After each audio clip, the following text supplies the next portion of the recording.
आता पाहणार आहोत पुणे जिल्ह्यातील टॉप 9 बातम्या। पुण्यामध्ये पुढील 2 दिवस येलो अलर्ट। ऑक्टोबर हीटमुळे वाढलेल्या उकाड्याने हैराण झालेल्या पुणेकरांना गेल्या 2 दिवसांपासून पावसाचा मोठा दिलासा। पुढील 2 दिवस मेघगर्जना आणि विजांच्या कडकडाटासह पावसाची शक्यता। भोर, मुळशी, जुन्नर तालुक्यातील भात पिकांवर मोठं संकट। जिल्ह्याच्या काही भागामध्ये गेल्या 2 दिवसांपासून पावसाच्या जोरदार हजेरी आणि त्याचमुळे आता शेतातील पिकांचंही मोठं नुकसान। भिगवणमध्ये महिलेचा मृतदेह ब्लँकेटमध्ये गुंडाळून ओढ्याखाली फेकला। आरोपीला 24 तासात पोलिसांनी अटक केलं। महिलेच्या टॅटूवरून पोलिसांना संशय, तर 24 तासात खुनाचा उलगडा। दौंडच्या पाटस टोल नाक्यावरती टोळकीकडून कार चालकाला मारहाण। कार चालकानं शिवीगाळ केल्याचा आरोप। टोल नाक्यावर गाडी थांबवून चालकाला मारहाण।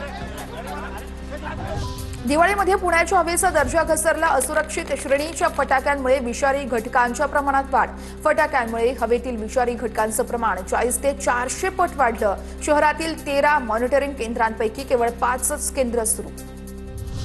इंद्रायणी पवना नदी सुधारणांसाठी पाऊल। पीएमआरडीएकडून लवकरच निविदा प्रक्रिया। 120 गावात सांडपाणी वाहिन्यांचं जाळं आणि प्रक्रिया केंद्र उभारणी अशी दोन्ही कामं प्राधिकरणाकडून नवीन वर्षात हाती घेतली जाणार।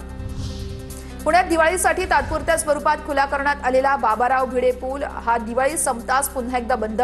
डिसेंबर अखेरपर्यंत कामं पूर्ण केले जाणार असल्यानं भिडे पूल आता नव्या वर्षातच खुला होण्याची शक्यता।